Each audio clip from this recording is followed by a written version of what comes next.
Hi guys, sorry, just had a bit of an issue on muting my mic.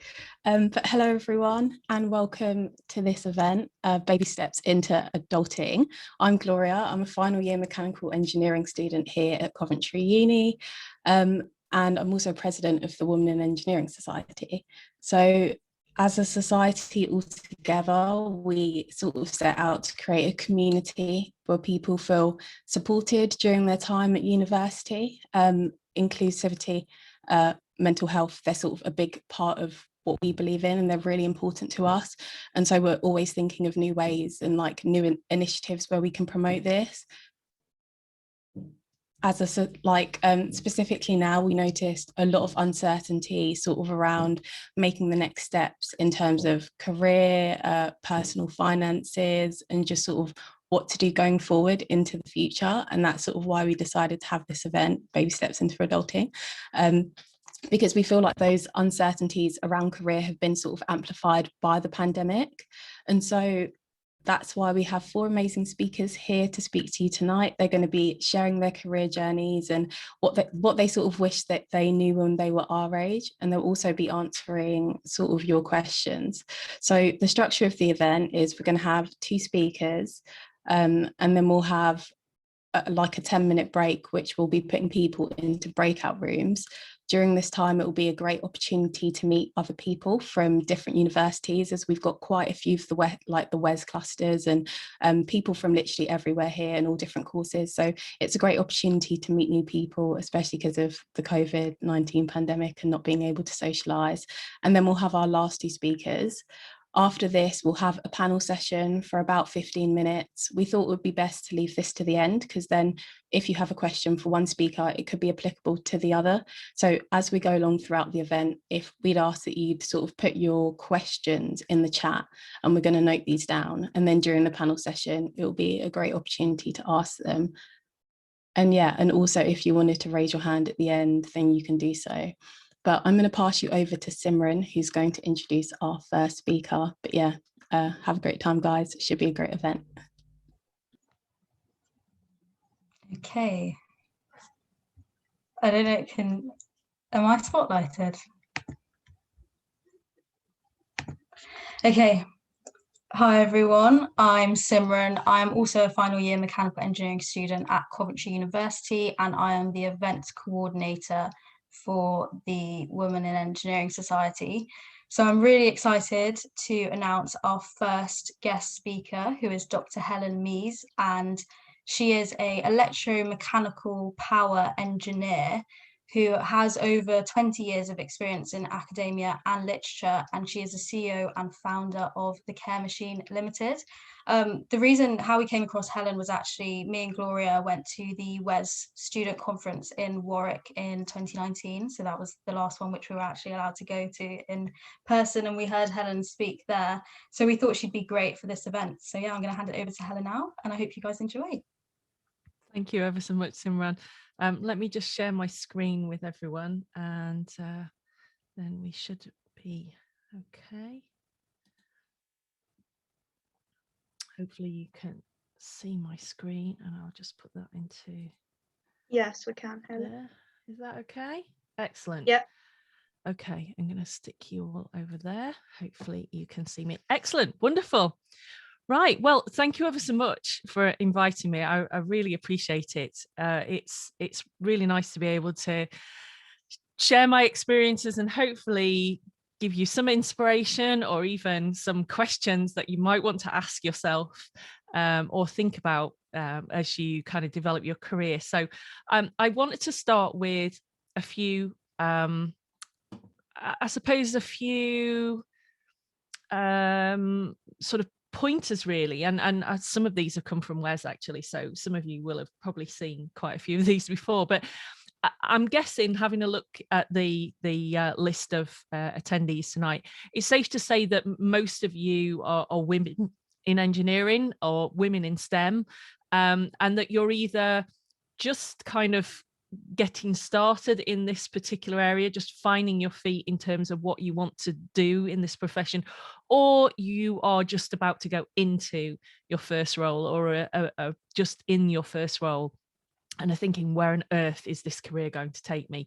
So I appreciate that there is a very diverse audience tonight, but obviously the focus of what I'm going to say here will be very much drawn towards the women in the audience. I want to start by saying we can now shout from the rooftops that there are over 1 million women in the UK now in STEM occupations, which is wonderful. And there are nearly 50,000 in engineering. And thanks really has to go to the colossal efforts of numerous STEM organisations who continue to promote STEM careers, including WES, of course, and the hundreds of thousands of volunteers who take their time to champion STEM in schools and right through into university and where you guys are today. But we must not get complacent. The proportion of tech roles held by women has remained virtually unchanged in the last 10 years. And while we are on target for a critical mass of women in STEM roles, it will take another 10 years to get there. Now, why are these facts so important? Well, a kind of slightly selfish reason, because on Friday I turned 47. Yes, I am old enough to be some of your mums, and I would like to see us reach critical mass before I'm 58. So my challenge, or my sort of challenge this evening, is to help you prepare to be that 30% that we have to get to. So I'll start with a little bit about my journey. From STEM complete failure to starting my own business, and some of my top tips to enable you to really get from critical mass to, I suppose, a sustained chain reaction. Thought I'd use a nuclear physics joke there. Yes, not very good with jokes. Right, so let's start really with my journey. I grew up surrounded by science and technology. I was very lucky, really, from that sense. My dad was an engineer for the coal board, and most of my role models were, unfortunately, just middle-aged white working class men from heavy industry. The result really of growing up in Yorkshire in the 70s and 80s.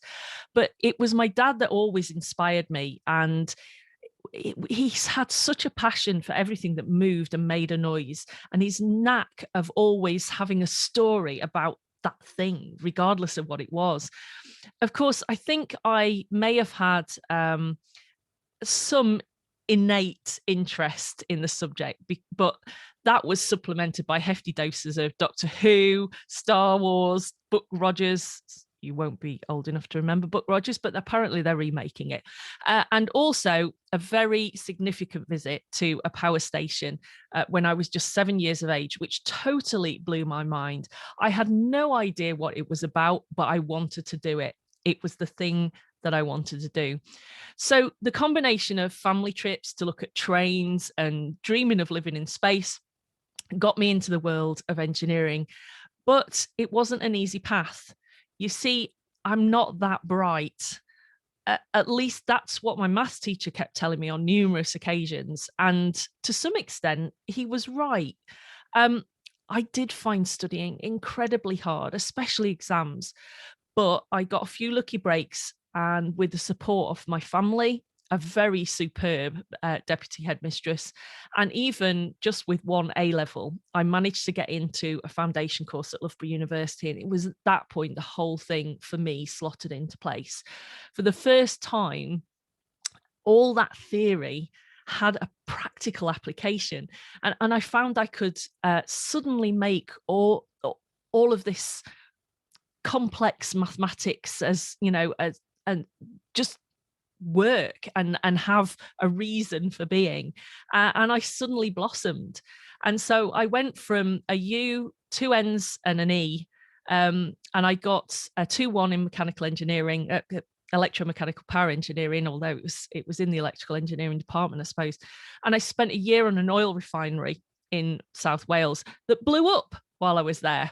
Now, this was not my fault, but if you want to look at this photograph here, you can see down in the bottom corner just the sheer scale of this. That is a fire engine.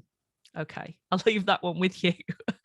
And I spent my time as a fitter's apprentice, and I really learned the hard way on how to survive the engineering world. There was an incident that occurred just in here somewhere while we were rebuilding this, and a fitter came up to me and said, "What are you doing here? Why are you here? I would never let my daughter on this oil refinery." And I was quite taken aback. It was quite an experience to be confronted in that way.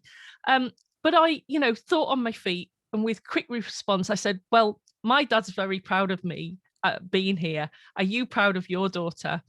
It sounds like a really harsh thing to say, but at the time, it felt like I needed to defend myself. And that's often a situation that we can find ourselves when we are in the world of work. And perhaps we'll explore that in the conversations later on. But bizarrely, I then went back to university, and after my degree, I was offered a PhD in turbocharging. A very strange thing to study, I know, but I learned a lot about myself and my capabilities and how to manage my time, particularly as I had to take on another job in another department to pay the bills. So it took me 10 years to do my PhD because I did it part-time. By then, my boyfriend, now husband, I would honestly say he really deserves a PhD as well for looking after me during that time. But I did get to take part in some very cool stuff. Not least of which was the Electric Armour Research Programme with the STL, where I got to blow things up for 5 years, and they paid me to do it, which was marvellous. Oh, and I also got to drive tanks. This is me here, driving a tank, but mostly blowing things up. And it was a great time. I had a really wonderful time. But when I finally had to bite the bullet and get a proper job, as my dad said, it was, of course, in the defence industry. And within a year of starting work at Babcock International Group, I was lead engineer on a decoy dispenser project for Eurofighter. That's this bit on the end of the wing that you can see on this aeroplane.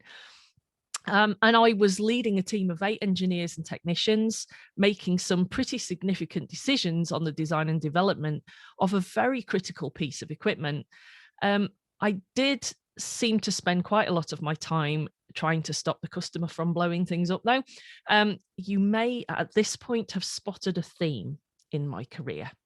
From there, I went to work on submarines and ships, and even on some of the early design work for what is now the Queen Elizabeth class aircraft carrier. And latterly, through a move into project management, I know that's kind of the dark side, but it's kind of one of the places you end up going, really, as an engineer. That really led me to lead a team in South Korea installing electric propulsion systems for GE Power in a couple of frigates, which was an amazing experience. And then came a bit of a sideways move. I'm sure Lydia will be smirking at this point.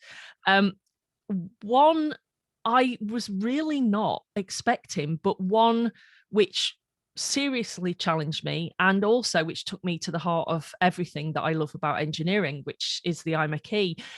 I totally chanced job application saw me head to London to lead the engineering and society policy theme.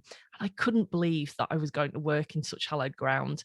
I became head of healthcare, the institution's newest policy area, and one which I began from scratch in 2015. Knowing very little about the subject. Whilst I wasn't doing any hands-on engineering anymore, I had the privilege of working with some of the world's most astonishing engineers in prosthetics, regenerative medicine, robotics, and even incontinence. And I walked through corridors that were over 170 years old, where the likes of Whittle, Stevenson, Parsons, and Ricardo had all walked before. And it did make me feel very small in comparison to all this engineering history. Now, when Simran asked me to take part and to share my thoughts and my personal highlights, I thought that was a really tough one. I've had so many experiences and opportunities that I could have spent all evening talking about those. So I had to condense them into really one slide. And this is it.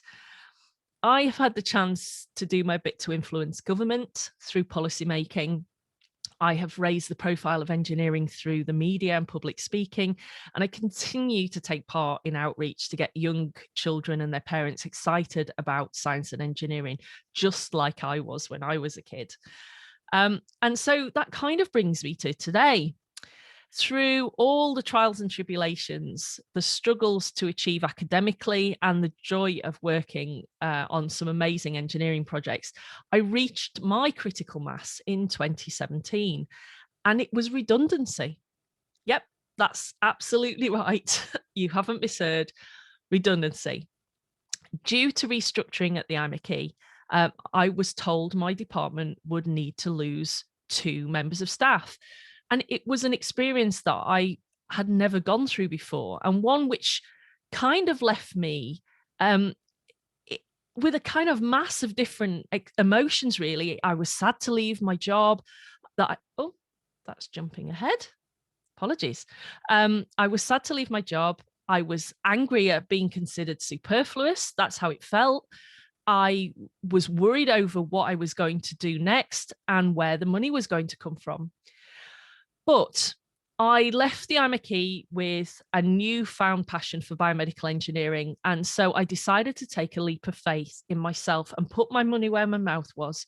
Having spent 3 years talking about what government should do in healthcare, I decided to set up a consultancy to make it happen. After all, what could go wrong? I mean, running your own company is easy, right? At least that's what I thought. Well, this completely crazy idea brought together all my engineering and business and media skills into one kind of big melting pot, and really enabled me to continue to share my experiences and my knowledge with those just starting to explore their STEM futures, people like you. And this led me to my first conference as CEO, and I was proper nervous, I can tell you. This is a photograph that was taken on the day. About 3 months in, a couple of pop-up stands and some flyers and a lot of nervous enthusiasm. And I got a lot of interest and encouragement from people that day. And it made me realise that being in engineering is a fantastic and unpredictable journey. If you are interested to know how I went about setting up my business, I'm more than happy to share my story with you, either in the breakout rooms, or you're more than welcome to go and have a look at my website and read the background story there. But now I find myself as vice chair of the Amarquaye's Biomedical Engineering Committee, where I continue to write policy on medtech and biomedical engineering. I have a seat on one of the most influential tables in healthcare engineering within the Royal Academy of Engineers, which with some of the most intimidatingly clever people. I have to say, I feel very small in that particular environment. And I can now share my passion through podcasting. I'm the host of the Amarquaye's podcast show. And as you can see, I'm still very committed to my institution. Despite not being employed by them anymore, I still continue to have the passion that has provided me with many opportunities and gateways into new business opportunities and careers. So I suppose the answer to my question at the beginning, how do you get from critical mass to sustained chain reaction? And what baby steps can you now take to ensure that you have a positive and inspiring professional career? Well, these next things are just a few of the things that I wish people had said to me when I was just starting out. So I feel like this is kind of my cheerleader moment to kind of encourage you. But first of all, be the change you want to be and that you want to see in the world. Careers in engineering are hugely diverse and are wonderfully inclusive ways of looking at the world, but it's only through inspiration and encouragement and by removing obstacles and sharing our knowledge that we can empower ourselves. And that's by widening the opportunities of those around us and not being afraid to break new ground. So firstly, don't be afraid of the hard questions. Conscious and unconscious bias is not going to go away anytime soon. So know who you are and what you stand for. Don't be afraid to speak up and own the problems you face. By stepping up, you inspire others, but challenge what you see around you by finding something that you can dedicate yourself to and make a positive change to others. And expect to fail. It is okay to not know all the answers and to get things wrong. It's okay. But always be prepared to self-improve, either through study or learning from others. And getting a mentor is one of the best ways to do that. And share your personal narrative with the world. Think about yourself as a brand and how you wish that brand to be seen. Don't burn your bridges. Create resilience for yourself and those around you. And you can do this through your CPD and by building your own personal and professional networks. And that is something that has really sustained me throughout my career. Be prepared to work hard. Sometimes things don't fall into place, but 95% of the time, life and work is a slog. So get your hands dirty. Don't tell others what needs to be done. You must be a true role model and be able to lead by example. And that's very important. And I hope tonight and the other speakers, I'm very excited because at least two of them I know very well. I hope that you will gain some inspiration from them, and it will help you to create your chain reaction and to be that 30% we need to influence real change in STEM careers. I am looking forward to talking with you later on about career progression, what you expect in your first role, and how to manage those really awkward and difficult situations, and particularly about balancing your work life, particularly in the world that we now find ourselves in. So thank you very much for listening to my talk. I hope we can share some other conversations a bit later on. Thank you. Thank you very much, Helen. That was really insightful, and your career journey is really amazing. So thank you for sharing that with us. I'm now going to pass it over to Emily, who's going to be introducing our next guest speaker, Jennifer. But I just want to remind you guys that if you have any questions, you can either message them to me privately or message them on the chat. So then when we have the panel at the end, we can collect all your questions together.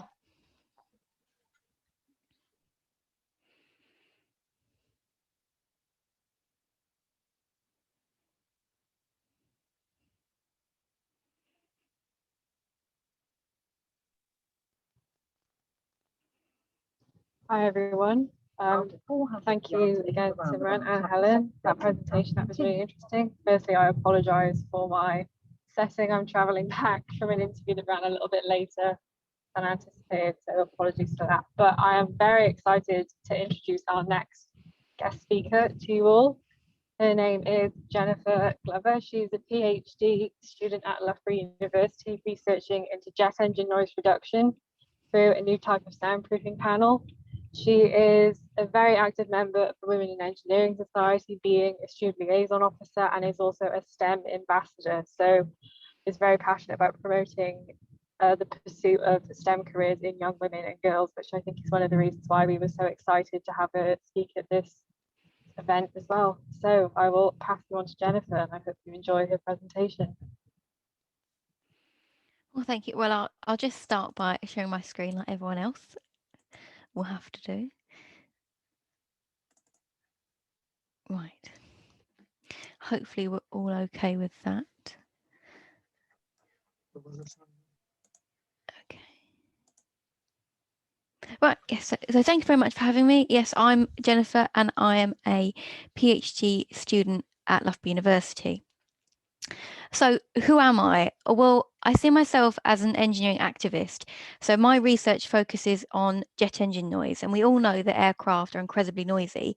At takeoff and landing, we're talking about 110 decibels plus, and this has an obvious damaging effect in the community. And it's not just things like that you'd immediately think of. So hearing loss, stress, sleep loss. It's also linked to very serious conditions like high blood pressure, heart attacks, and even dementia. So I think it's really important that we take this engineering problem very seriously. And you can see here, this is the first picture. This is some of the liners that I've been looking into, and also a picture of me in front of my rig. So hopefully through my research, I can actually make an impact and hopefully make the environment better for people going forward. I also see myself as a communicator. So through my research, I'm often doing talks or papers, trying to convince people to take this engineering problem seriously, but also look into my solutions and perhaps back them. But I also do teaching as part of my PhD. And so here I'm actually driving the car, luckily, because we do drive-by noise testing in the winter and it's absolutely freezing. And what I hope by teaching undergraduate noise control and engineering mechanics is not just getting people through exams, but trying to pass on a bit of passion for engineering. I know at 9 o'clock in the morning, people don't necessarily want to listen, but maybe I can inspire someone else to pick up research and particularly noise research. But I also see myself as a very active member of engineering. So as I was introduced, I'm part of the Women's Engineering Society and a STEM ambassador. So the Women's Engineering Society is all about promoting and supporting women through every stage of their engineering career. And I do many volunteer roles. I'm the Student Group Liaison Officer. I'm on the Membership and the Communication Directors Committees, which is like council. And I'm also on the Equality and Diversity Special Interest Group. My main focus is the student voice. So I look after and facilitate student groups, and Wes Coventry is one of these groups. And so hopefully I can help create opportunities for them and make sure their voice is heard. When it comes to the under 18s, through some ambassador work, I try to do lots of events throughout the year, educating on what engineering is, the opportunities and the varieties, but I also like to focus on inclusion. So you might have noticed my spectacular orange glasses and my lovely purple sunflower lanyard that I'm wearing. I am neurodiverse as well as being a female engineer, and I hope that by creating an open conversation, we can create opportunities for people where they didn't think there was. So quick overview of my career. So it's quite short. I did my secondary education in Kent and then went off to Loughborough University, where I have a master's degree in aeronautical engineering. During that time, I went out on placement, and I know it's very hard at the minute to get placements, but I do strongly recommend this. I worked at a company called ITP Aero, and they're a jet engine certification consultancy, and I did 6 months of design and 6 months in the controls department, which is the computer on board the engine. And it was actually being a female engineer in industry that made me want to get involved with WES and be a STEM ambassador, because I wanted to improve the environment, not just for myself, but for those coming after. And I started my PhD straight after my master's. I actually started before I'd even picked up my certificate because I was keen to get going. So what is a PhD? Well, I'm sure you have an idea. It's the highest academic level that you can achieve through a course of study. And you generally have to do a thesis or a dissertation and defend your thesis in something called a viva in order to get your doctorate.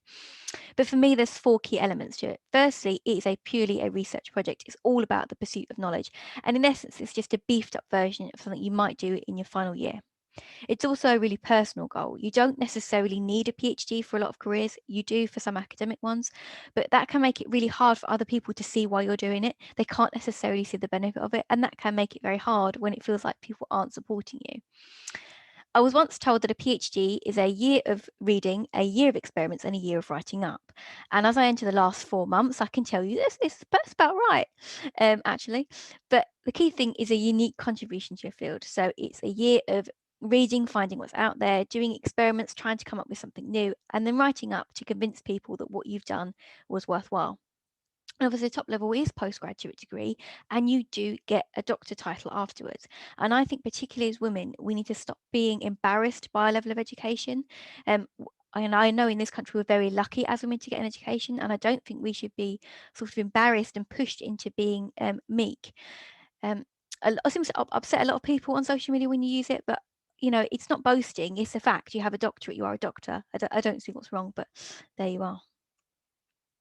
So what's a PhD reality? Well, these are the 6 things I didn't know when I started. Firstly, it's all about you. It's all on you, and it's your project. I thought there would be some structure and my supervisor would be leading me through it, but that really wasn't the case. every decision about the project, the flow of it, the direction is all on me. I have full autonomy, which is brilliant. But it does mean you have to become amazing at time management, because you are the person balancing all these spinning plates. It could be that you have to do experiments, you have to do simulation, you have to be writing up your report, you need to be putting in a paper, you need to be organising all of your meetings and meeting all of your deadlines. And the only person responsible for that is you. And so you're the only person accountable for it. But hopefully this will put me in good stead for management in the future. You also have to be really resilient. In undergraduate, a lot of the coursework you're given, you know that it's meant to work and you know that it's going to work, but that is just not the case in the PhD, because it is something new.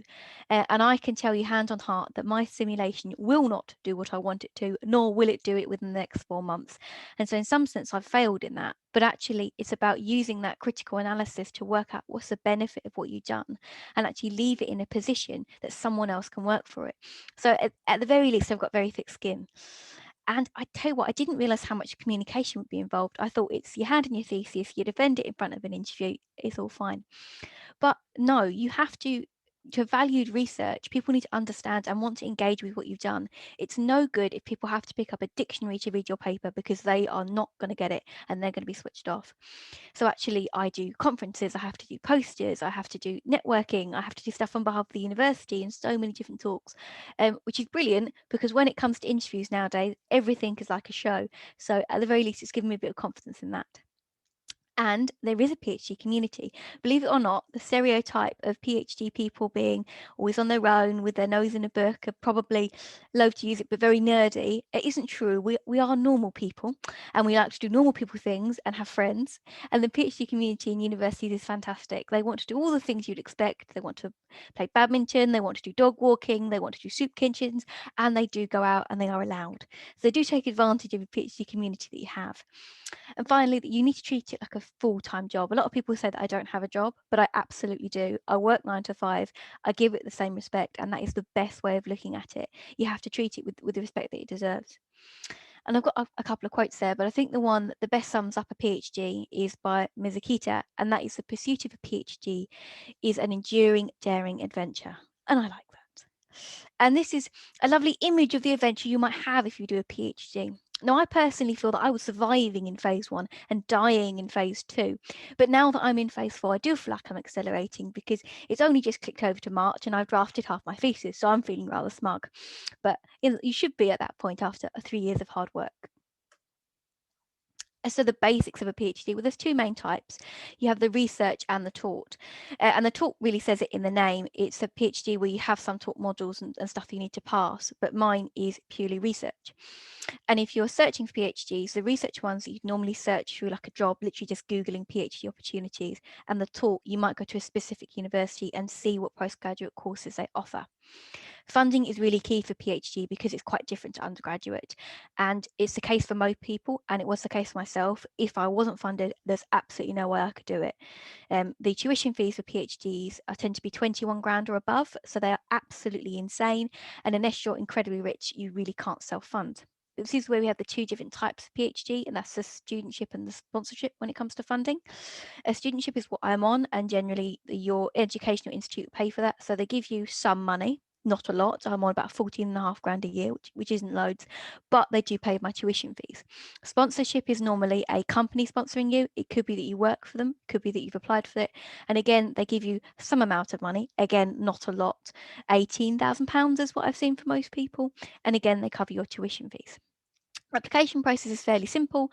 A CV, you normally need a 2-1 or above. You need some references, a personal statement, but the difference is a research proposal. And this is an outline of what you want to do. And I recommend that whichever route you go down, you go to the academic you want to work with, flatter them a lot and get them to help you write your research proposal, because that's what I did. I went up to my tutor, told them I love their subject, I'd love to do a PhD, and would you help me with my proposal? Because they know exactly what the university wants to hear, and it'll be a lot easier. I want to take a moment at this point to appreciate how much of an achievement getting a PhD is. And even if you're just considering it, and at that level, it is a huge thing. Only 1.4% of the world actually hold a doctorate.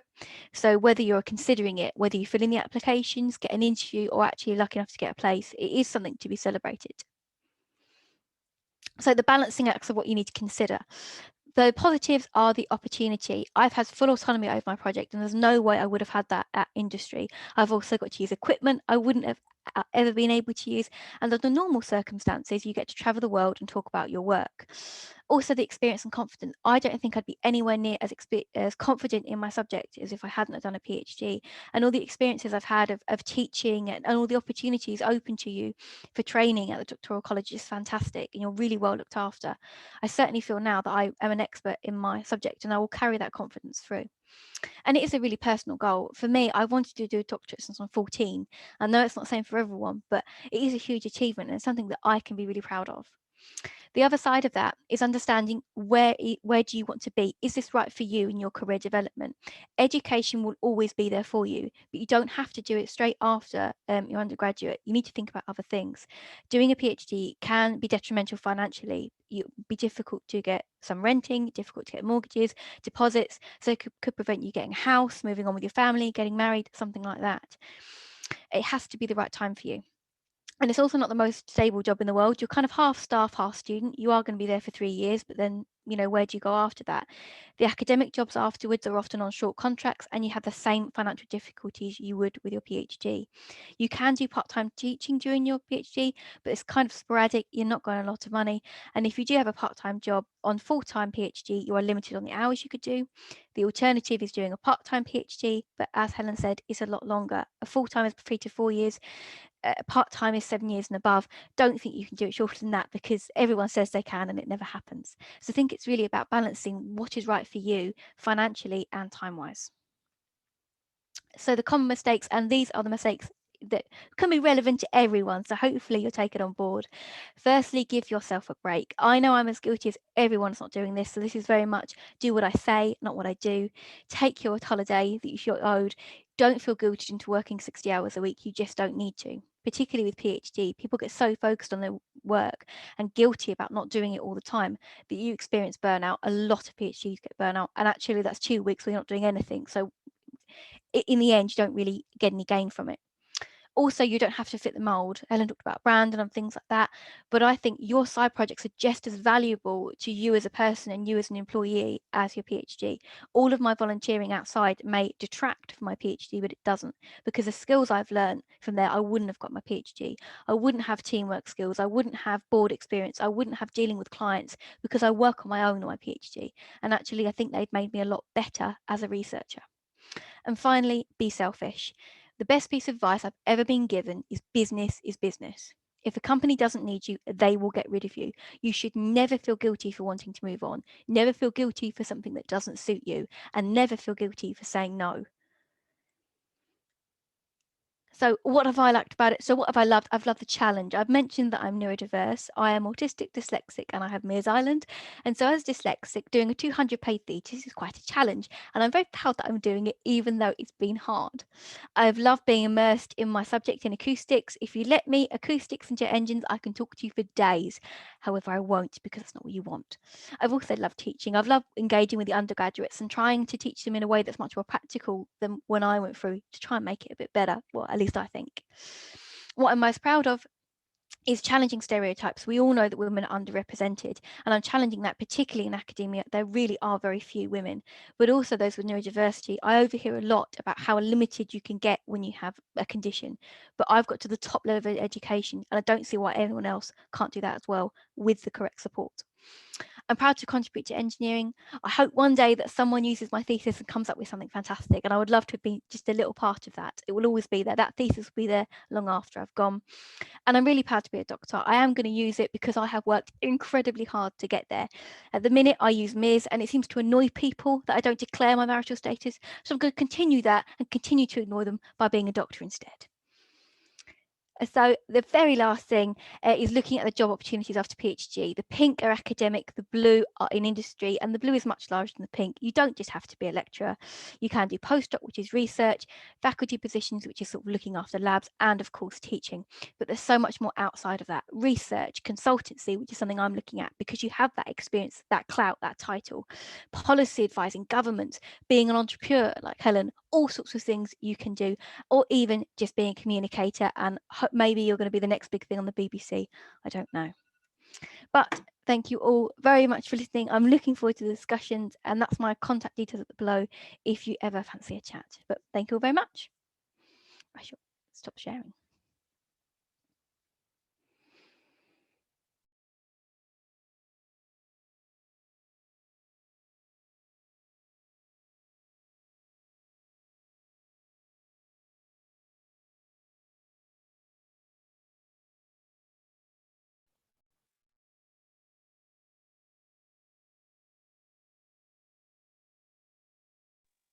Sorry, just having some issues unmuting my microphone, but thank you very much, Jennifer, for that presentation. That was really inspiring and really interesting to hear about the journey of going through completing a PhD, which is something I'm sure that a lot of us here are experiencing. To see someone promoting the inclusivity of people who are neurodiverse and also women completing PhDs as well is really admirable and really inspiring. So thank you for that.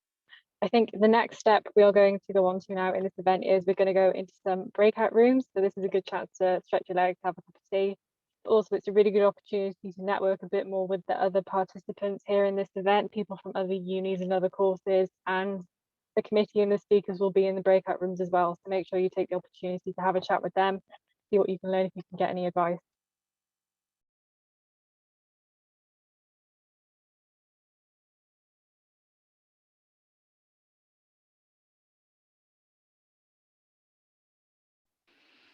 Hello, it's well since I've seen you, Jay. Are you well? I am. How are you? Very good. It's a WES meetup. It's you, Helen. I don't know Lydia, but I should clearly. Yeah, brilliant. Who else have we got in the room? Hi. Madalena. I'm Madalena. I'm going to be introducing you when we get okay. back. All right, cool. When we did the breakout rooms, I think we were meant to have more students in each one, but Did you pre-arrange them then rather than random? Yeah, we arranged to have one committee member in each, but I don't think we talked about having one speaker in each. Okay. I think we just I think that's just how she's done it. But that's okay. I suppose it's all good. They might have a random function, so it might have distributed a bit oddly.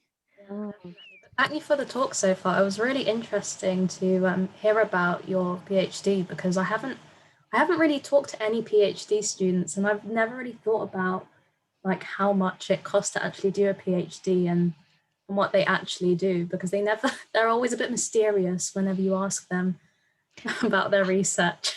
Yeah, I think it's difficult sometimes to explain, but I think that's more in their point of view, because I've done a lot of training to make sure that I can explain it when I go into schools. I want the 7-year-old to know what I do, but I think it's just that there isn't a lot of opportunity. There's not a lot of talking about doing PhDs, and actually the universities tend to have a lot more money than they're letting on about people coming to do research. And I wish you was told all of that stuff, because honestly, when I first started, I thought I had to be on campus all the time, and I didn't have an office space, and I was just sort of sat in the library by myself in the middle of the summer. And they were like, no, you can just do what you want. Because I said, oh, I've got to go to a doctor's appointment. He's like, well, I don't care. It's got nothing to do with me. And I thought, oh. So I think it's, if you have something you're really interested in, definitely do it, because you're never going to get the chance to be totally submerged in something like that. But like Helen, I have a partner, so he picks up the slack when I can't afford stuff. But that isn't the case for everyone. Yeah. No, I love that. I think it's really cool. I mean, I'm still trying to think about if I want to do a master's, let alone a PhD, because it just seems so far down the line, but I guess it's closer than I think. I think a lot of people get approached when they start doing their final year projects, and academics think, well, that person's really good, I'll go and speak to them. But there's a lot of people staying on for masters this year because they just don't know what to do. And I was watching the news yesterday, and they were saying some graduate positions have 600 applications for one job.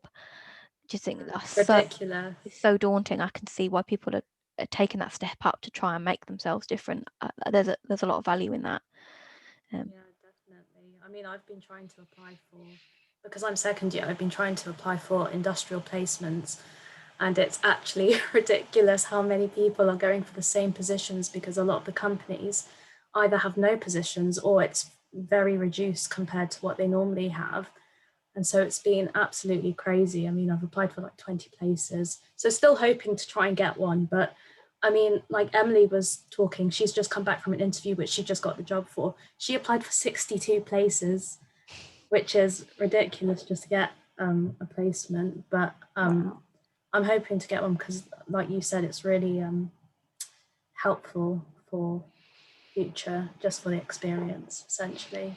What field are you looking for? For me personally, I didn't want to be fussy about it because I feel like I don't know enough about any of the certain sectors to really go into, but I do want to maybe go into kind of green energy, stuff to do with sustainability, just because that's kind of what I care about the most, I'd say. Okay. Well, they've got a special interest group, environmental interest group at WES. Might be worth dropping them an email. You never know, you might get lucky. I didn't know they had a group. They do. It's on the WES website. It's under what we do. I think right at the bottom, it's like a climate change group. And Sally, who runs it, she's lovely. So she can help you. She'll give you a chance. You know, she'll point you somewhere at the very least. It's all about networking, isn't it? Building those relationships, because you never know who can offer you an opportunity. No, and I find most people are really willing to help. I've been doing my job search as well, so I feel everyone's pain. And I emailed Helen, and she gave me a whole evening of her time, giving me loads of advice and all the things I should do. And that was fantastic because I felt so much more prepared in my interview because I'd spoken to someone who actually hired people. Because people ask me, when obviously I've never been in a position to hire someone before, so I can only be the other side of the table, if you like. Definitely, yeah. I've been trying to network. It's quite hard though when it's online, and it's you don't really get as much face-to-face interaction, let's say. So, I mean, even during the WES conference, I didn't even know where they were networking. I lost the link, and it just felt like a lost opportunity. And obviously, people aren't meeting up. I feel almost like I should have done more my first year, but I didn't. It wasn't something that I thought about as much. No, so the best time to plant a tree is umpteen years ago, but the second best time is now. So you can just focus on where you are right now and go from there. So we've got a minute left before we rejoin the main thing. Yeah, well, that's why I think a lot of us came involved in WES or your Pro Impression Institute at the beginning, because a lot of them have early career boards and stuff, and that help you with contacts. And that's really the main thing, because a lot of time you just need advice, and then they know someone who knows someone and give you a chance. Well, I think you're speaking next, Jay. That'd be exciting. Yeah. Well, it's probably nothing you haven't already heard before. You never know. See you guys in the other room. We'll do. All right, then. We'll leave here.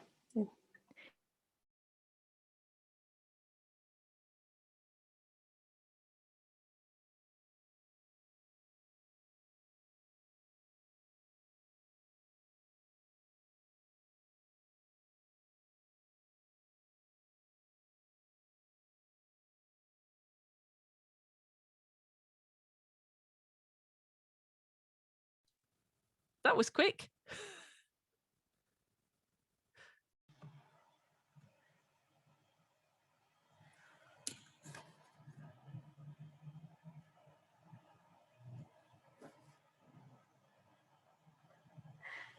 Hello, everyone. Thank you for attending the event, and also I hope everyone is enjoying the event. Our guest speakers, to be fair, I'm finding very insightful. I love having different speakers with different careers, different paths, all the challenges and how they reached here. As we said, hope you had enough time to meet other guests and our speakers, our committee in the breakout rooms. And now I want to leave the space and time for our two guests. I'll leave this to Maddie, which will introduce our third guest. And if you have any question, remember to drop them in the chat. We'll reply as soon as we finish with our two guests. We'll reply to all the questions. We'll have a Q&A session. So I'm introducing Jay Surti, who is an internationally published author, speaker, and consultant, and also someone that some of our previous members got to see speak at the WES conference in 2019. Currently, she's working with executives, teams, and MBA candidates to help them transform their presentation skills. And She has served as an executive board member of Women in Banking and Finance, and she is current board member of the University of Dundee and previously the Women's Engineering Society. And on top of that, she has also written a number of books on presentation skills, and the most recent being Ultimate Presentations. So without further ado, I'll pass over to Jay to start. Thank you very much. I'm just going to share my screen. Okay, just give me a shout if you can see that and then you can hear me. Yeah, we can see and hear you clear. Okay, brilliant.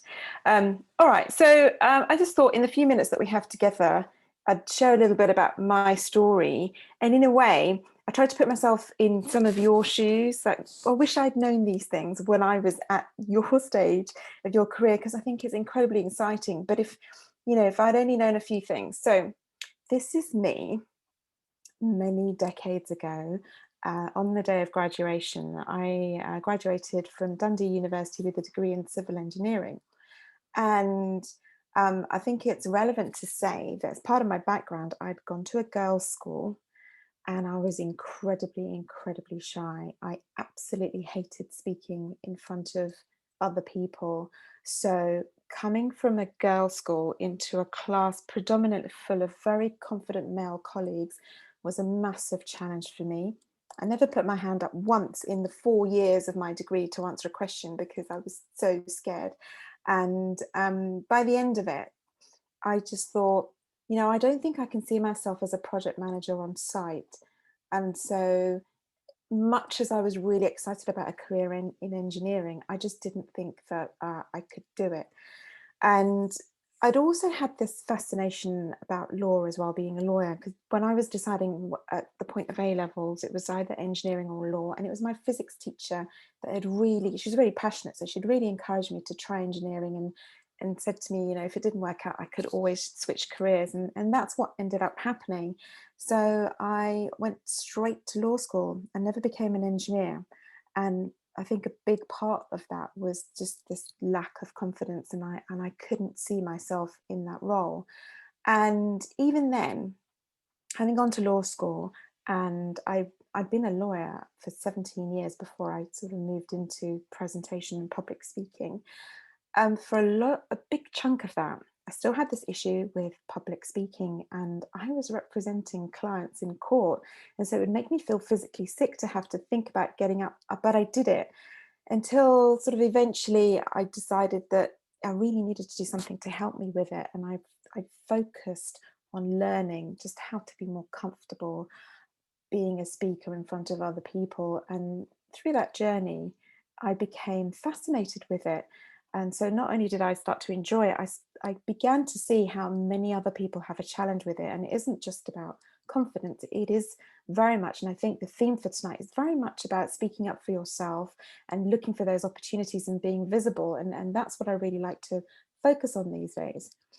There's something else that I want to share with you, and it came up in the breakouts that we had. I wasn't going to talk about this because we don't have a lot of time, but I think it's relevant. So I know a lot of you are applying for opportunities at the moment, and it is very challenging with everything that's going on. And numbers like 60 applications have been talked about. When I left law school, I applied to 100 law firms and I didn't get a single interview. Part of that was because I didn't have a 2-1.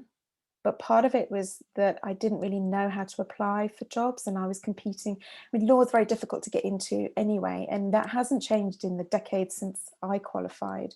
So for me, I watched all of my friends have offers. Some of them had gap years, some of them had all of their tuition paid for, and I didn't have anything. And a very good friend of mine, who, by the way, had a really cushy job lined up, said to me, the only thing that you can do is to personally visit small law firms with your CV, go and introduce yourself. Can you imagine?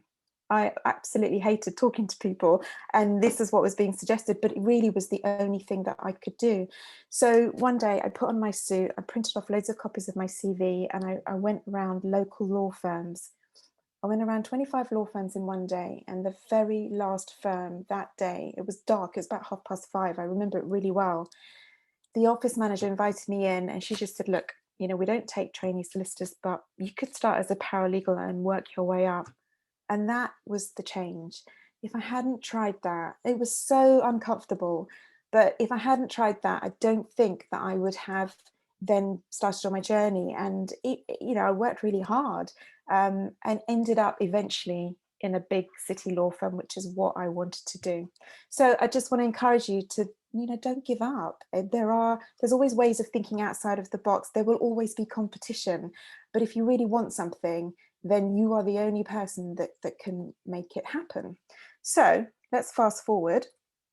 This is what I do now. You know, from somebody who had this debilitating fear of public speaking, having been a lawyer, figured out how to do it.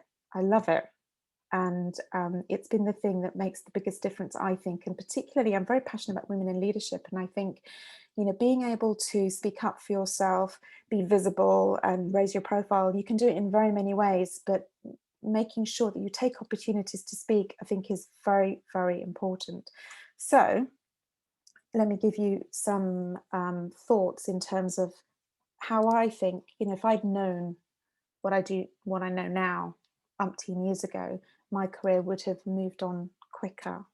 And I think personal development is a big part of it, and personal brand is another part of it. So we talk a lot about CPD. Now, as you move into your careers, you'll have technical training, but developing yourself and your skill sets. And, you know, these are some of the themes that Jennifer talked about earlier. They're really important. It isn't, you could be the most fantastic engineer in the world, but if people don't know about you, I don't know what you can do, then you will miss out on opportunities. So having some focus on being able to develop who you are and all of these skills that go with it is crucial. And a big part of that is your personal brand. This is a very new term that's come up these days. And, you know, what is a personal brand? Basically, it's what people think about you. It exists. Whether you do anything about it or not, it exists. So take some control and actually shape it the way that you want people to think of you. So let's look a little bit around managing personal brand. I mean, this is quite an old screenshot now, but basically, if you Google yourself, something's going to come up. You know, you might have some kind of profile on your university intranet or LinkedIn or Twitter or something like that. It'll come up. You will be Googled. You know, when you go for job interviews or you meet people through networking, this is what we do. So it exists. This is the part where you get to focus on, right, okay, when people search me out, what's going to show up, and actually take control of it. I could spend all day on this, but I just want to sort of highlight some of the things around it. So I mentioned earlier about speaking, and presentation skills is a big part of building your brand, being visible. Wherever you can, try and focus on looking for opportunities, whether that's in team projects or, you know, when you go for interviews these days, it's quite common that you'll be asked to deliver a presentation. So if you can't find opportunities, make those opportunities, get some friends together and practice doing that, because it's really important to be able to speak up. And, you know, it's not just interviews or profile raising, but networking. And that's another huge topic on its own. Again, in the breakout, we were touching on this, you know, networking at the moment. You can't do it face to face, obviously. We're doing it online, but soon things will change again and there will be opportunities to do that. But whether it's online or offline, it's very important to build those relationships, because that's where a lot of your opportunities will come from. You could apply for 100 applications like I did, or you could go and meet people and they get to see who you are and what you can offer. So that's where presentation skills and being able to speak links in, because this is where you get to, in a nutshell, tell people what you can do and who you are. So think about that. There's lots of different ways in which those skills are really important. And then I'm going to talk about LinkedIn because it's quite common to most of us, but not everybody's on there. But some of the things that I'm going to talk about apply to all sorts of ways in which we can network. It's just very relevant at the moment. But just some top tips, okay? I see this quite a lot with other people's profiles, and we don't. This is very much about profile raising. This is your living, breathing resume. So you could send your CV off for job applications, but this in addition to people Googling you, is where they will look at you, and there's so much rich information you could put on here. And I think the key thing is, and just highlighted some things in red boxes just to look out for, you can have your own personal URL. So LinkedIn will generate it for you, but if you can put your name in there, and that just looks like you've given it a little bit of thought and personalized it. Under your name, you have a few words that pop out. Make sure that they don't just say what your title is, but what your skill set is. So again, you're standing out against other people. And then the really good thing to focus on is the about section. This is where you can talk about, all the projects that you've worked on, all the interests that you have, not just related to your profession, but other things. This is, sharing who you are as a person. And the brilliant thing is you can change it every 5 minutes and adapt it in a way that you can't send your CV out. So just have a think about how you use this. And also for networking, you can interact with other people and be visible. Even if you just like somebody else's posts, that helps raise your profile. So just to kind of summarize, because I could talk about, maybe we can talk about it in the Q&A after, some top tips on LinkedIn stuff. I always like to recommend a couple of books which I think are really interesting on all of those topics that I've touched on. The Startup of You, it's about thinking of yourself as a brand. If you were a startup company, what would you do to promote yourself? What would you do to sort of leverage your skills? And as you can see, it's written by the co-founder of LinkedIn. So that's quite an interesting read. The other one is a little bit more radical. It's all about networking. And Keith Ferrazzi, he's like networking on speed. So there's a lot in there that probably you wouldn't do, but it's quite interesting because some of the things that he talks about are keeping spreadsheets of contacts that he has in all the cities and all over the world. And whenever he's local, he will make sure he touches base with people. So I'm not suggesting that you do those sorts of extremes, but it's that kind of mentality of thinking about, right, okay, how am I making sure I keep in touch with people every so often so they don't forget about me?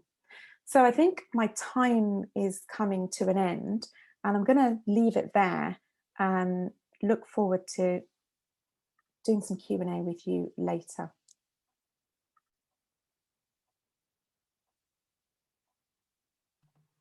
Thank you so much for that, Jay. That was really insightful and really interesting. And now I'm going to pass on to Emma so that she can introduce Lydia. Yes, hi everyone. I would like to introduce Lydia Mercade. She started her career in actually her path in engineering at Brunel University, where she studied mechanical engineering. She started working as a graduate engineer at Duffy Technologies, and then until she became a senior engineer in the product development team. She's now a professional development and education policy advisor for the MIT, and she's very passionate about making sure that engineering reaches everyone, and the engineering courses are taught at such a high standard that they make us able to learn and to become young engineers. But obviously now I'll leave it to her. Thank you. Thanks, Emma. I don't have a presentation to share with you, so you get to look at the beautiful IMIT building in London for the majority of the time that I'll be talking. As Emma said, I'm a professional development and education policy advisor at the Institution of Mechanical Engineers. Hopefully you would have heard about us. It's really important that you do sort of try and get involved in a professional engineering institution. They can help you through many parts of your career, from being an associate and getting you networking with other young engineers as well as industry, and that can go right up to supporting you with CPD when you do have a job, and obviously chartership and incorporated engineer as well. The main part of my job really is to keep engineering education at the forefront. So whether that is making sure that the courses that are being delivered are at the right standard for the skills that are required in industry, but also to making sure that government consultation and policy is relevant for students as well. A recent example of that is the government are considering what to do with post-16 education. So there's some work coming in to do with technical A levels. So it's called technical levels, but we think that BTEC is an important route to keep as well, because not engineers are academically minded. So we need to make sure that we have a voice in that space to make sure that government are aware of that. I'll talk a little bit about my past. I was a sort of a field engineer before I started working for the Amarquaye, a bit like Helen. So I did a year in industry before I actually started my course at university. So I worked for Delphi Diesel Systems, as it was called at the time. So I did a placement year with them, and then they offered me a scholarship. So they paid for part of my tuition fees at university, and I went back to work for them every summer holiday whilst I was at university as well. So that was a really great start for me. When I graduated, I got a job with them as well. So I worked my way up from a graduate engineer to just a sort of regular engineer, and then finally became a senior engineer. Whilst I was there, I worked in different departments as well. So I started off as a development engineer, so looking at new products coming in, developing it from a concept to mass production items. So I worked in common rail fuel systems. So that's sort of large diesel engines for sort of commercial vehicles, so the trucks and such vehicles. So I was in the development team for the majority of the start of my career, and then I moved to production control and logistics. So that's actually to do sort of more warehouse type work. I helped to sort of redesign the warehouse just using like mathematical models to work out what needs to be going in and out at certain times, working on new systems to make sure that we don't hold too much stock and we're good with our numbers in that sense. And then I went to manufacturing placement. So that was actually making the parts. Obviously, we have high numbers to maintain and quality standards to keep as well. So making sure that the machines are doing what they need to be doing at the right time. And then I moved back to sort of our product development team, but as a sort of, it was called a phase 3 engineer. So those are the things that we have in production already, but supporting them sort of afterlife. So still trying to find improvements we can make to stop sort of warranty returns then at that stage. So when things break on the engine, we still have Pareto that we monitor. So whether it's sort of 100,000 kilometers after things that wear, how can we improve those? So it's not just once things are in production that we just leave it there. So that's a bit about my background, as well as sort of my day-to-day work. I was very heavily involved in the graduate community at the office as well. So I got involved in the graduate scheme coordination team, and so that meant we had sort of monthly meetings with HR and the key stakeholders in sort of the head of engineering to ensure that the scheme was right for us as engineers. So not just we were there to do a job, but we were also progressing as engineers there. So we brought in sort of monthly trainings and things like that to ensure that as a young engineering community within the business, we were being set up well to become sort of the senior engineers of the future. I became chair of this committee and making sure that, again, we were just keeping up and holding people accountable for what they promised us as young engineers, essentially. And with that, I sort of carried on. I was also a STEM ambassador at the time, but I was also heavily involved with the Institution of Mechanical Engineers. So I became part of the manufacturing industries division. As a sort of young representative there. I helped set up a competition that's still going within the institution called the Apprentice Automation Challenge, and I then became chair of the Young Members Board. Again, that holds a position with, allows you to sort of work with the trustees to ensure that the strategy also applies to young members within the engineering community.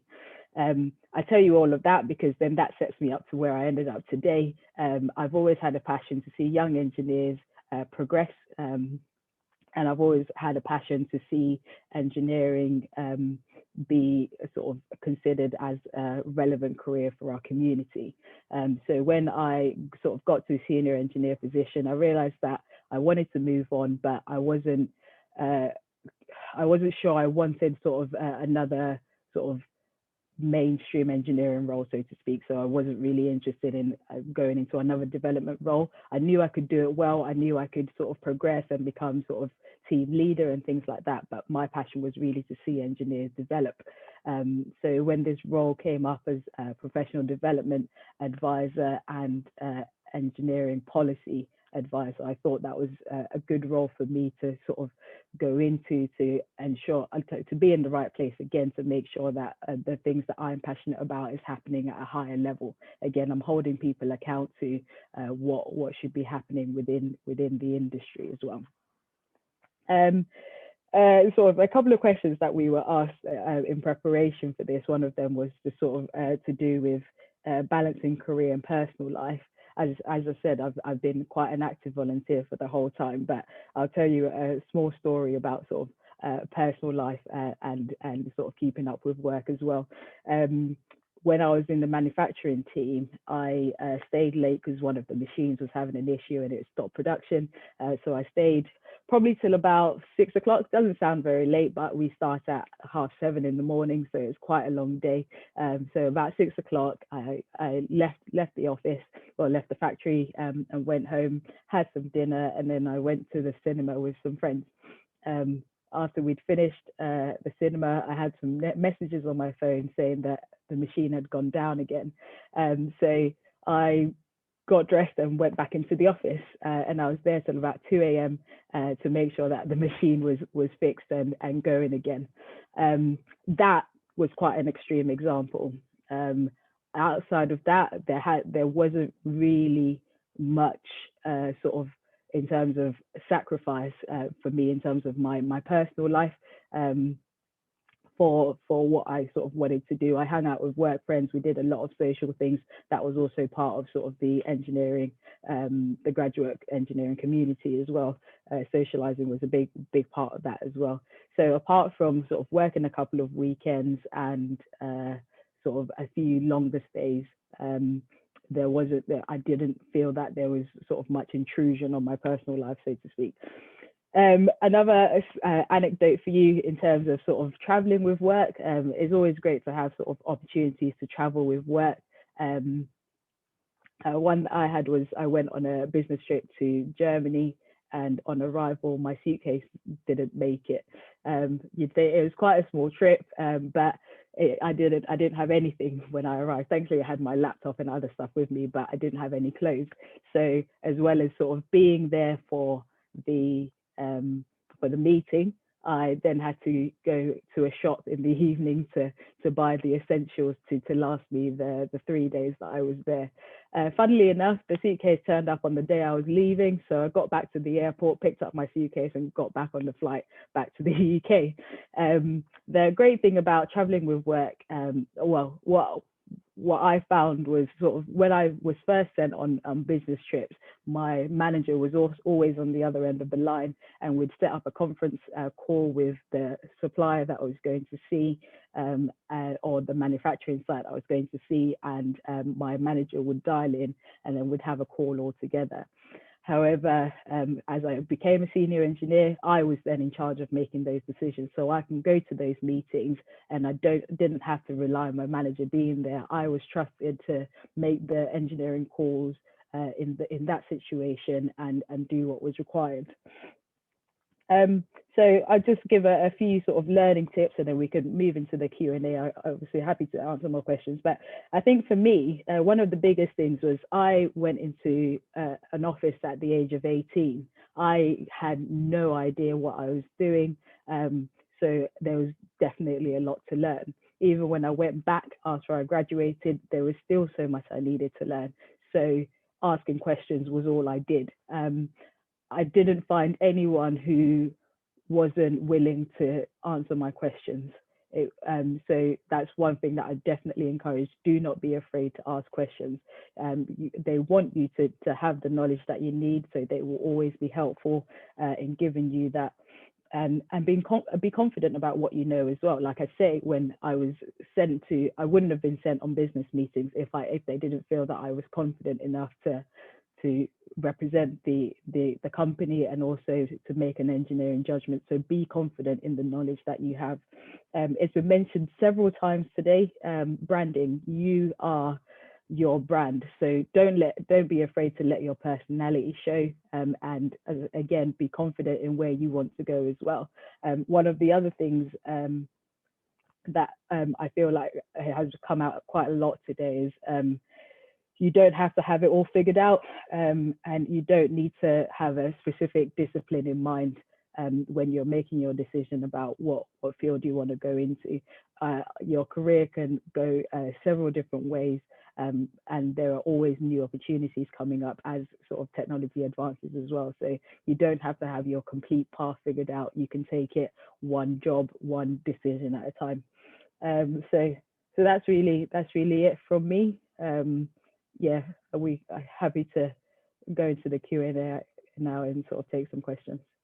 Amazing. Thank you so much, Lydia, for sharing with us. That was really interesting.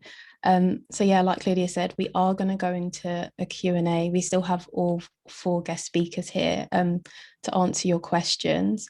So we've had some questions come in directly to us, but obviously we're happy to still have them coming in. So if you want to just put your questions in the chat, or if you feel comfortable enough with like raising your hand, feel free. It'd be nice to hear some people's voices.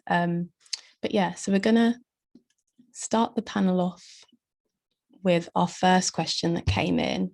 So quite a few of you have actually mentioned about building relationships, and someone's asked, what advice do you have for networking and how do you come across confident? I feel like as people like just starting our careers, we're sort of unsure how to go about things, like in terms of being confident, being arrogant, or like even if you just don't have the confidence to reach out to people. So what would you guys suggest is a good way for networking? I would say get involved in your local engineering communities. So as the Amarquaye, we do have young member panels who run local events. You have the WES community as well. So I think that's an easy way to sort of build a network. I think sort of some of the young panels run things like beer and career events. So you go to the pub and you talk about it's almost like speed dating, but with somebody from industry. So that's a really easy way to sort of start networking. And if you do get involved in things, it does sort of give you the confidence as well to sort of think about running events and talking to speakers and things like that. So yeah.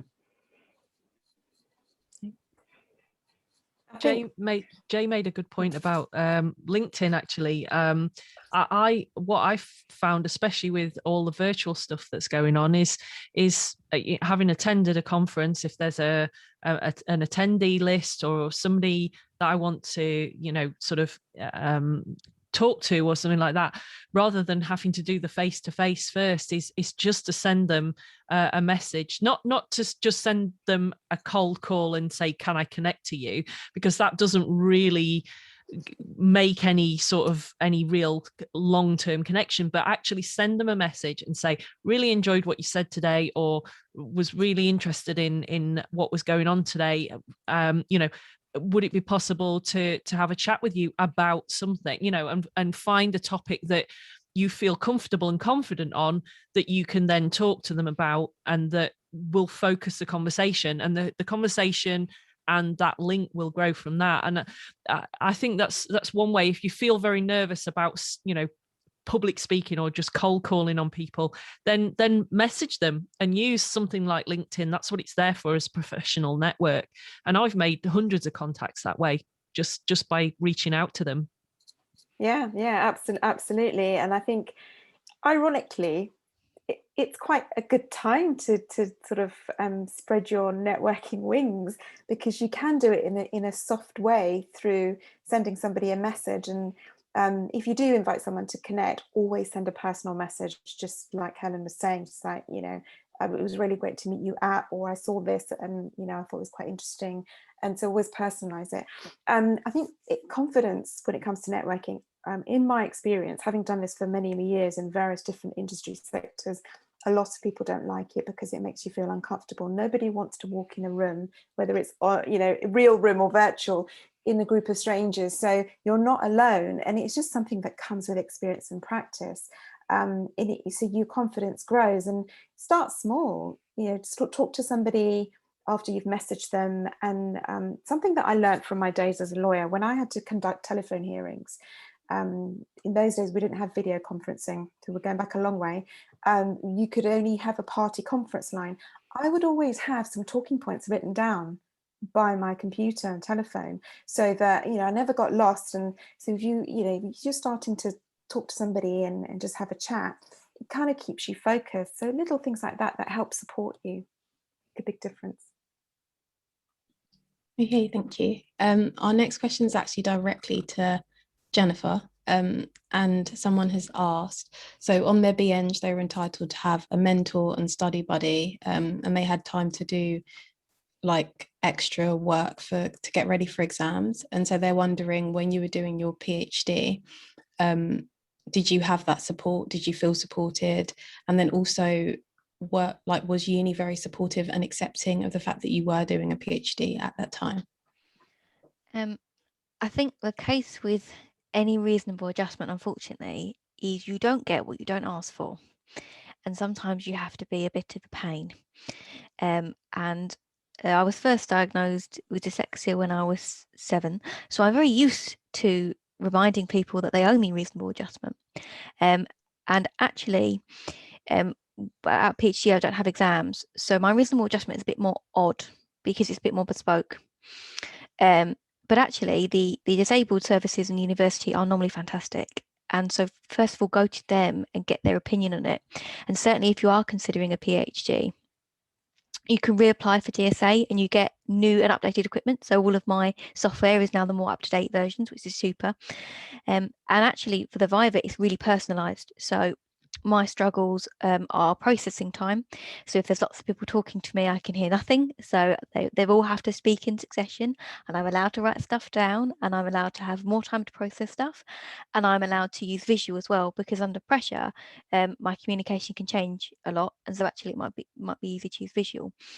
But I think you just have to be very diligent about asking for it and make sure you get it. And I think it's much easier to if you feel comfortable, to tell the person exactly what you have and exactly your difficulties, because I've come across a lot that people don't believe me, and also they decided what each diagnosis has and its own foibles. So actually I have to correct people a lot, and once they understand, they're normally all on board with it.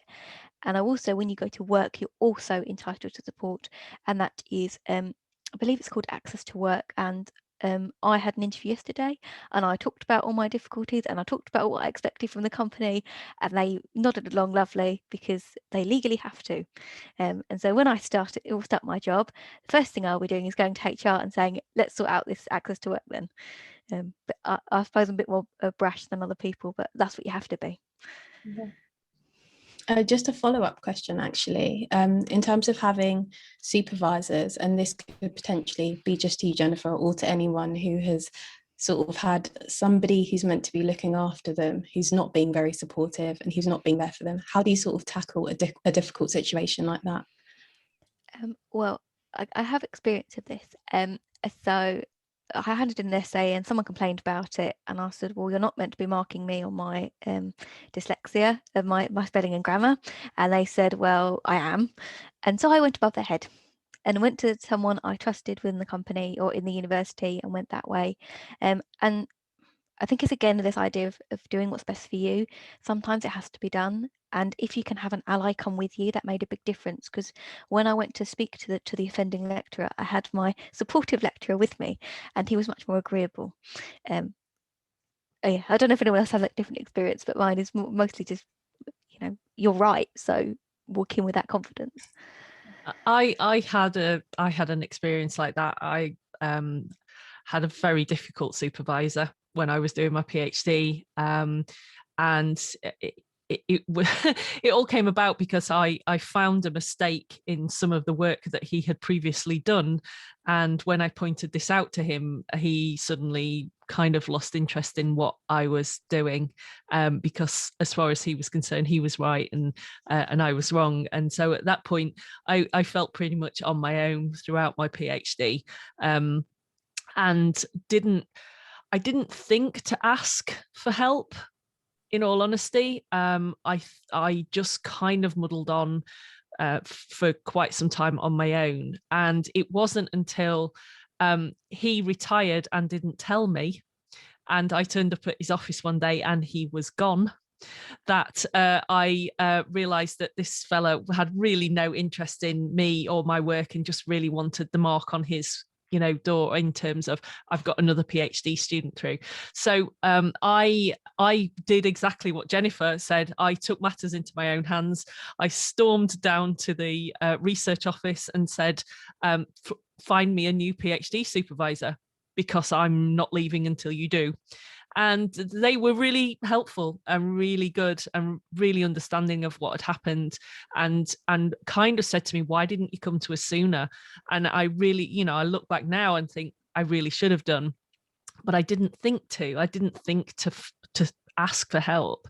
I got a new supervisor and I had finished my PhD within 6 months, and he was brilliant and really helpful. And even by then I was working I was out of the university and I was working in industry. He would wait until the evening so I could come back from work and pop in to see him for an hour and work on a particular chapter or something that he'd read that he wanted me to look at, and it was brilliant.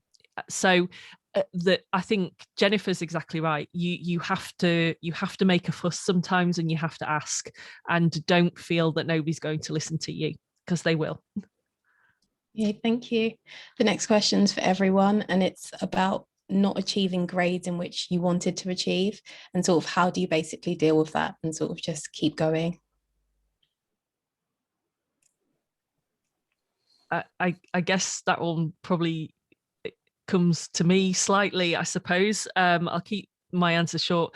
Having got a U to N's and an E, it was such a slap in the face, because I'd worked so hard to do my A-levels, and I realised at that point that I was really not cut out for examination type sort of theory testing. I'm a very practically minded person, and need to be able to do things with my hands or draw pictures and do things rather than actually talk through equations and write stuff down.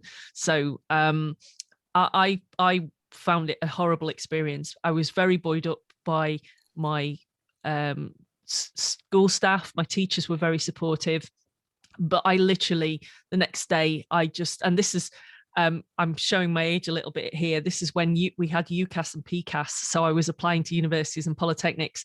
And I literally, and there was no clearing at that point. I literally just got on the phone and rang universities and said, would you take me? Would you take me? Would you take me? And it just so happened I'd had a letter from Loughborough to say, we're looking forward to you coming. If you don't get the grades, please get in touch with us. And so I rang them and they said, we're starting a foundation year. Do you want to come on that? And I went, yeah, I'm packing my bag now. I'm coming. So it's just about being bolshy, about knowing what you want and what you want to achieve, and not taking no for an answer and finding another way round to solve the problem. And I did, and I got onto my degree course that I wanted to do eventually, and rest is history. Yeah, similarly, I got 2 Ds and an E. I went through clearing. In those days, you had to look at the times and go through the lists and then ring round. And I phoned up, and this really, really friendly person at Dundee picked up the phone and said, what would you like to do? And if I thought, well, no one's going to want me, but you have to try. If you don't ask, you don't get, right, Jennifer? Yeah, I think no one knows better than me that you can't be good at everything. I mean, my languages are absolutely appalling, and I do apologise. When I pronounce stuff wrong, I do it all the time. But I think it's just not accepting that you don't have to learn the way they taught you. I've had some lecturers where they just read the text out, and it couldn't be any harder for me. So I would go to friends and ask them to help me to teach me that subject, or YouTube. Just find your own way of teaching. And if this way of working doesn't work for you, you can always find something else. And if the worst comes to worst, I think everyone in this room will admit there are modules that they just scraped through, and that's fine, because there'll be something else that you're super at and you can get it out that way instead. And so with the PhD, you don't need a first, you just need a 2-1 in enthusiasm. And to be honest, the enthusiasm is much more important. Okay, fab.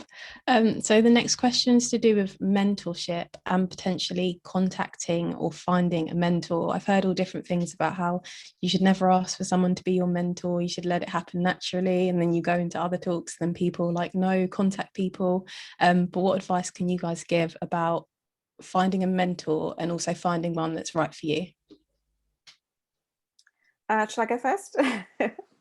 I think, again, if you don't ask, you don't get, and you'll be surprised how willing people are. We assume that everyone's really busy, and if they are, they'll tell you. But I think from my perspective, both with WES and mentoring outside of that, is the onus is on the mentee. So you drive that relationship because you're the one that really needs that help, and as long as you're respectful of other people's time, people will be willing to help you. So always ask, what's the worst that could happen? They'll just say they're too busy. And then you can maybe work out another way in which they can help you. You can maybe have a virtual coffee, but that still would be beneficial to you. So yeah, I think it's always worth finding people that you think you'd like to be your mentors, and then just ask and see what happens. I think, sorry, Jennifer, go ahead. Oh, I was going to say, very quickly, I'm going to toe the party line and say that WES has a fantastic scheme called Mentor Set. And if you are a member, it's discounted. But exactly that, if you know someone, approach them. And I hope Helen doesn't mind me saying, I've been doing job searching, and like the rest of you, I'm finding it very hard. And I had a couple of people that I thought I'd ask for advice, and I asked for Helen's advice, and she gave me a whole afternoon of her time and absolutely fantastic advice. And I think one-off mentoring can be just as useful, because I'm sure Helen's got mentees and it's very busy, but actually I needed peak time then, and that was it. And I have a mentor now that we meet sort of once a month, and we've carried on that relationship way past any scheme, so that we're now no longer paying. That's not the party line, but that's what happens. Yeah, absolutely, Jennifer, and I agree with what Jay has said as well. That I mentor people. I have both paid mentees that are through various schemes that I work with different universities, and also people who just cut, like Jennifer, just needed a little bit of focus on something, needed to get some clarification on questions, and then is off and doing their own thing. But I also have my own mentors, and I've always had mentors throughout my career, and they have changed over time. They've not always been the same people. I actually have a mentee who is started off as a friend, but she's a professor at Durham University, and she's been superb. She's a professor in entrepreneurship. So to go to her and say, look, I'm starting a business, I could really do with somebody who understands what it is I'm trying to achieve. That was really useful. And in fact, one of my other mentors is somebody who was teaching the grad training program of my very first job. And he has been superb in helping me transition from sort of paid employment to self-employment. So you'll constantly find different people in your life, but find people who maybe or people who you can develop a rapport with first before you kind of approach them to be a mentor. But definitely it's worth having one. It's worth having more than one, really, because different people's opinions, people see things in different ways, and you can learn an awful lot from that. Yeah, it's really good.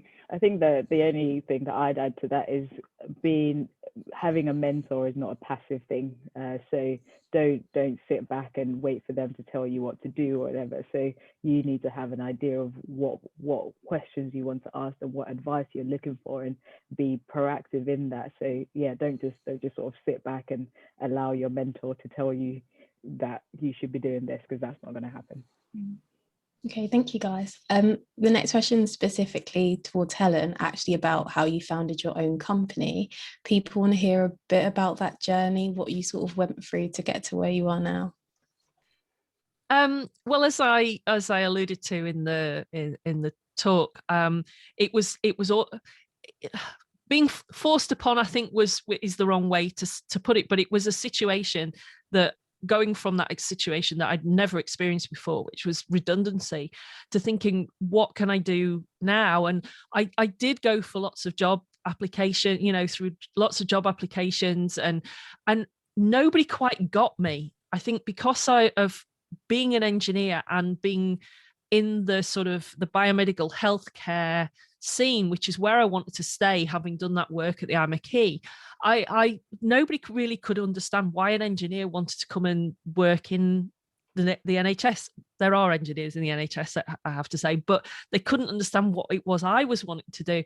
And so I thought, well, okay, if they don't get it, I need to find a way to help them understand. So it literally, and I'm not kidding, I woke up one morning and I said to my husband, do you think I could start a company? He went, yeah, of course you can, because he worked for himself anyway and has done for years as an engineer. So it literally is that easy. For about £100, you can start a company. So I just kind of went for it and had no clue what I was doing, no idea where I was going to go, what I was going to do. I just started thinking about it, and I did a lot of online training courses, again through LinkedIn, things like that, because there's some lovely learning sessions and things that you can do through LinkedIn. I went to some seminars, to learn about entrepreneurship, and just kind of went from there. And then it, built up contacts that I'd already got, just kind of got in touch with them and said, look, this is what I'm trying to do. What do you think? And I just got help from there, building up a business proposition, what my vision for my company was going to be, what I was trying to achieve. And I was just very motivated by, bit like all of the guests tonight, motivated by my passion for the subject, motivated by wanting to encourage other people and help them. I've got 20 years of experience in industry. I'm sure that could benefit other people. So I just wanted to kind of pay it back in some respects. And so there was no magic light bulb moment. I'm a consultant. I go and help other people solve their problems. And that brings together all of these skills like Jennifer's talked about, and Lydia and Jay, all of these skills that you've built up over the years, just now all feed back into providing a service to other people. And it's so rewarding. It's hard because you're not earning the sort of salary that you would if you were working for somebody else. You don't get all the benefits of holidays. I don't know what a weekend is anymore. But I feel relaxed in terms of I do the work I want to do and feel passionate about. I choose when I want to work. I have a much better life balance, and particularly over the last 12 months, I've been at home all the time, but I know that I can take my dog for a walk at 11 o'clock in the morning and still be able to be in contact with clients. So yeah, that whole process was quite an experience, and I'm still learning from it, and there's still a lot for me to do and a lot I could have done better, but I feel really good about it. So if you have an idea, or if you've been doing a project, say at university, or a PhD, and you want to spin it out or things like that, there are lots of support that you can get to be able to do that, and lots of networks and lots of funding bodies that you can engage with to help you start that. And this kind of off piece, but I'm more than happy to talk to people about that offline if you want to contact me through LinkedIn or whatever, to give you some idea of where to go. That's great, thank you. Next question is for Jay, about how, as a civil engineering student, what was the main reason you switched to law? Was it your confidence, and would your decision have changed if you had worked on your personal development earlier in life? In a nutshell, yes. I think for me, in hindsight, the commonality between engineering and law was about problem solving. I love problem solving. And so I was able to do that by becoming a lawyer.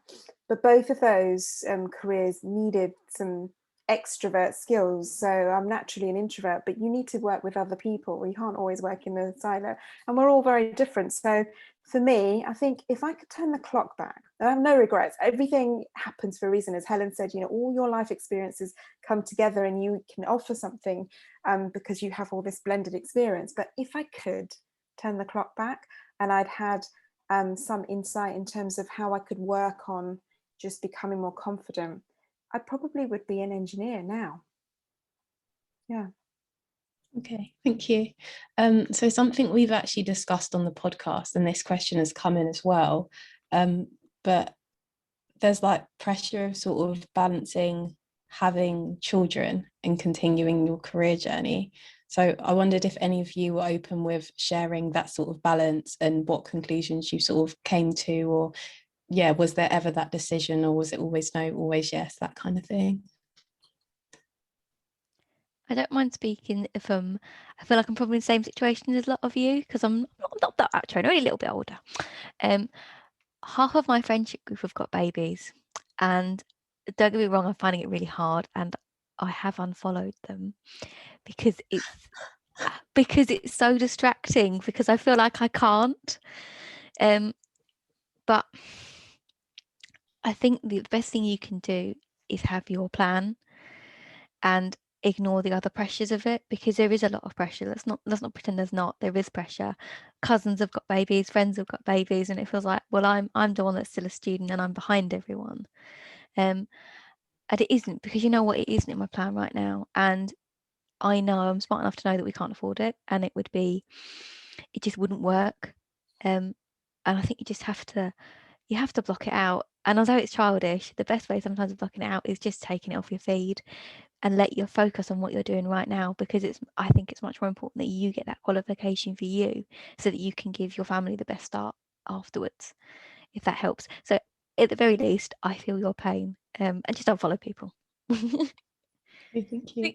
I think it's quite a hard one. I agree with Jennifer, and as she rightly says, you know, she's much closer to the age of you guys who are attending tonight. I'm, as I said, you know, I turned 48, so I'm getting towards menopause. So from that point of view, it's interesting actually that you know, talk about sort of the children's side of things and stuff. So I don't have any kids, and I think one of the reasons for that was the pressure to achieve and to develop my career as an engineer. Actually, at that time, and I'm talking about sort of late 80s, 90s, it was the career choice. You either left the industry and had children and had a family, or you stayed in the industry and you focused on your career and you didn't have a family.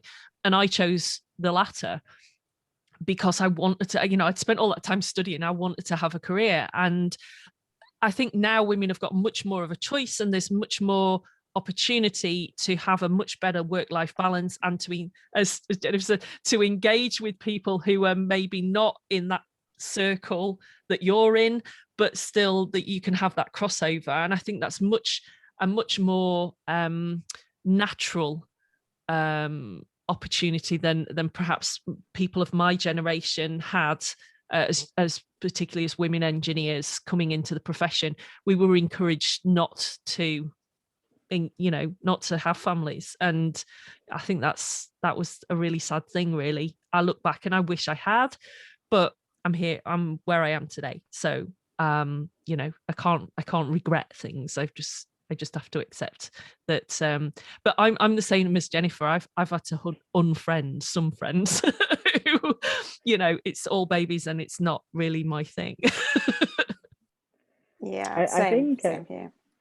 I think one of the really positive things about sort of COVID time actually is the fact that you can work from home now. So companies can be more flexible in this approach going forward. So it's like you can still do things from home. There are sort of other things that mean you can go part-time as well. So I don't think there's I think there's more room for flexibility now, in terms of having a family and being successful as well. I'm young and single, so that's not sort of on my radar yet, but I think I'm confident in the fact that I can have children in the future and still be successful in what I choose to do. Okay, thank you guys. Sort of on that topic of COVID-19 and the transition back to sort of normal, do you guys have any tips for that? Obviously, everything's been very virtual, whether it's public speaking and networking. So do you have any tips for that transition back in terms of public speaking and things like that? So interestingly, I applied for this job in December 2019. I had my interview in January 2020. So at that time, everything was still as normal, as so to speak. And then I left my job the Friday before Boris announced we were going into lockdown. So it was a lovely sort of time of panic. Actually, it's like, do I still have a job to go into? How will I start this new job? What is actually going to happen? I did start the job. My computer was sent to my house, and I started the job working from home. This completely changed everything in terms of how I would be doing my job as well. So a lot of my job is to do with networking, going out to meet people, going to sort of all-party parliament groups and meeting other professional engineering institutions. But all of that has been done virtually. That has also meant that what we sort of call the coffee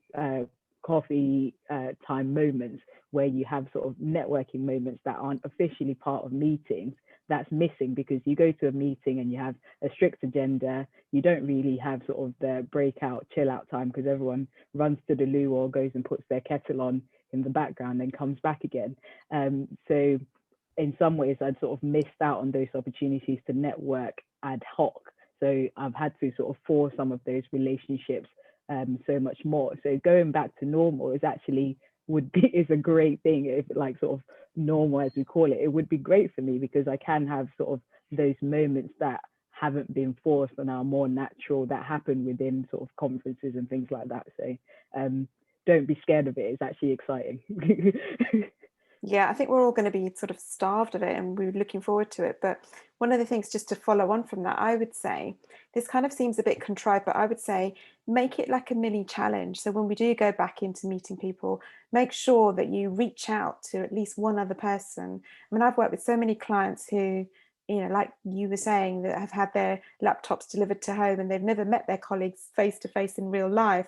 So there's a lot of people in that situation. So when we do have the opportunity to get back in contact with people, don't lose that opportunity. In fact, make that opportunity, and gradually you become more comfortable in doing that networking, whether it is unofficially over a coffee in the kitchen at the office or not. I think when we get back into having face-to-face meetings, we'll not actually get to the meeting agenda, because we'll be so desperate to just talk at people, to just have that contact, that we'll forget what the agenda is and just have an afternoon of just chatting to each other.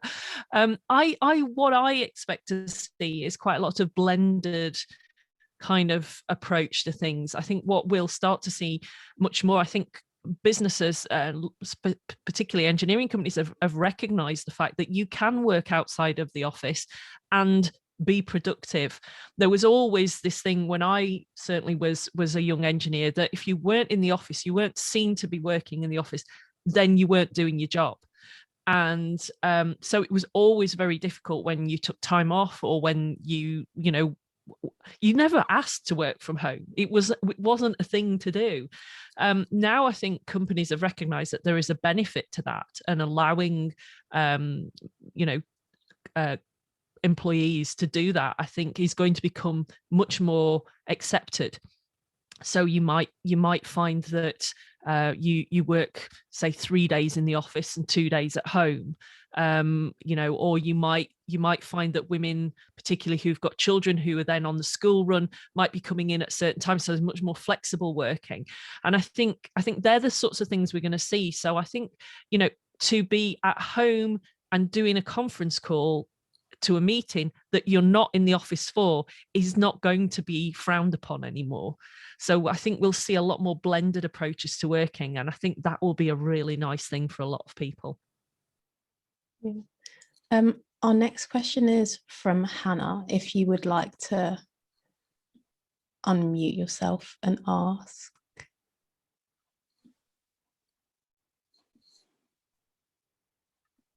Hopefully. I don't think I had a question. Oh, okay, my bad. I think I've got mixed up in the chat. If anyone else had a question and would like to raise their hand, please do. Thank you. Is there anybody else?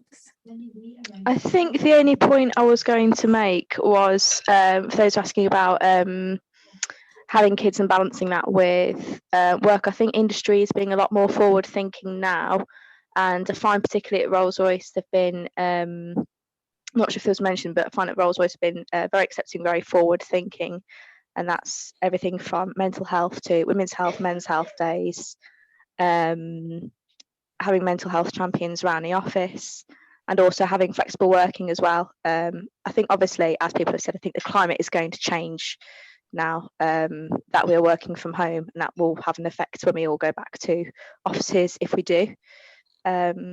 But I think the future is definitely looking bright, and I've heard a lot of women being able to freely talk about those challenges and being able to share it with other women. So positive steps ahead. Well, yeah, it's great. And you actually raised a really good point about mental health, and that was one of our next questions. So is there anything you guys are currently doing during the pandemic to sort of stay on top of your mental health, and like maybe forcing yourself to do like a HIIT workout, or is there anything you're doing to sort of stay on top of things at the moment? I got a spin bike that everybody wanted one of those, so it took me months and months and months to actually get it delivered, and then when it did arrive, now I make sure I really appreciate it. I make sure that I carve out some time to have a session. And the other thing is, one of my best friends retrained to become a yoga teacher, so she's been doing yoga sessions every Saturday morning on Zoom for all of us. So that those are the sorts of things that kind of keep me in check. But I think you've got to timetable it and make time for it. It's very important to nourish yourself, and that could be anything, whatever makes you happy. Yeah. I've been doing two things. I'm a big sports person, so I've been doing all of my fitness classes and upsetting the neighbours by doing burpees and making the floorboards creak and threaten to break. But also I got diagnosed with my autism just before lockdown, and so that's been really difficult. And I've been using the counselling services at university, and if you still have access to university, they are fantastic, and I am not at all embarrassed by going to speak to them because I needed them and they were fantastic. And I found that since I started talking about it, loads more people were like, oh yeah, I did that. And you think, well, why didn't you say? I would have gone earlier. But yeah, just speaking to someone who you don't, because I'd like to speak to my family, but I don't want my mum to be upset because I'm upset. And I'm sure it's the same with lots of people, that they wouldn't want to speak to their friends. So speaking to someone outside who isn't going to take it home, I think could be fantastic. And I highly recommend speaking out and using the services you have within your company or university. I've been doing quite a bit of crafting. Like I can find time to do these things, but I find if I'm getting really stressed at my desk, or if if this kind of, I feel like I'm getting overloaded, I wouldn't have recognized that many years ago, and I suffer from migraines, and my relief valve would be to have a migraine or three over a period of days, which would stress me out even more, because then I couldn't work, and because I can't see things and stuff. So it is an ever decreasing circle. But what I find is, if I find myself getting to the point where I can feel that pressure building, I'll either take the dogs for a walk, go for a walk, and we do that every day anyway, so that's kind of nice to get out in the fresh air, or the weather, whatever the weather is, they have to go for a walk. But I also find doing a bit of crafting, whether that's kind of making cards, or I do all kinds of sort of makes and just little things that just can take a bit of time, and you suddenly find that your brain is not engaged with the work that you were doing, and you're focused on something different. And I find that's really helpful. So find a little hobby, even if it's just making something, you know, Fimo or something like that. You can make stuff. It's really helpful and really good de-stressor. I've gone through every stage over lockdown. So obviously, I said started a new job. I moved back to sort of London as part of that as well. And I lost a family member right at the start of lockdown as well. So actually, the first 6 months, I didn't do anything, and I was okay with that because that's what I needed. So yeah, so for 6 months, I wasn't exercising. I was eating, so I was still doing all right in that sense. But I think I was eating more than I was exercising, so definitely sort of tipped the scales a little bit. And then sort of as things sort of opened up a little bit, I found a new football team in London and started getting involved with them. And then sort of tried to sort of get myself established in London a little bit more. And then went back into lockdown again. But because I had a football team this time, I wanted to keep myself fit. So I was sort of running 5Ks, 10Ks each week, doing a few workouts every day. So pretty much it was probably 1 or 2 days that I wasn't exercising in that time. We had a pastry chef in our football team as well. So she set us pastry challenges. It was so hard, like what she was setting us, like making pastry from scratch, something that I've just never done before. So yeah, and then sort of this one has been a mixture actually. So some good days, some bad days, trying to do some reading, trying to do some exercising. So don't be too hard on yourself. I think that's the biggest thing, and you will have some harder days than others. And just do what you can and just keep your head up. Sometimes just getting out of bed is good enough, and if that's what you need to do that day, do it. So that's my advice. Thank you. I just realised the time, so I've got one last question. There are so many questions in the chat, but I'm sure that people will maybe connect with you guys on LinkedIn, because I think you all said that was okay, and they can probably ask you the questions directly. But just for time, I think our last question of the evening will be around, if there's one piece of advice you could give to us now, what would that piece of advice be? Work on your personal brand. Make sure you devote some time to it. Yeah, in a nutshell. Don't take yourself too seriously. You know, you have to have fun, and what you do has to be fun. And you know, find something to be inspired by, I think would be my tip. You don't have to have it all sorted now. So keep going, keep working on the small things, and you will get where you want to be. And I would say ask for help, because people are genuinely amazing and can be really helpful. And also, as a side, I will refollow my friends. I'm not mean. Just once I finish my PhD, because I need to focus on me right now, not very cute babies. That's fair. Thank you guys so much. Really, really insightful, and generally just good reminders of things that potentially we may know, things we may have forgotten, and then a lot of new information. So I'm just going to pass on to Simran now, who is going to close our event. Yes, thank you so much to you all. We really appreciate you giving up your evening to talk to everyone. And it's really interesting to hear your advice and your career journey. And I think it makes me think that there's not just one thing that I will be doing. Because sometimes I think when you graduate, you think, oh, like I need to go into a role, but you need to realize that that's not the role you're going to be in forever, and you're going to be changing, and there's not one path for everyone. So don't compare yourself. So thank you so much, everyone, and thank you everyone who's stayed to listen. And this is I would say this is our best event of the year. So thanks to everyone for coming, and thank you. I hope you have a good evening.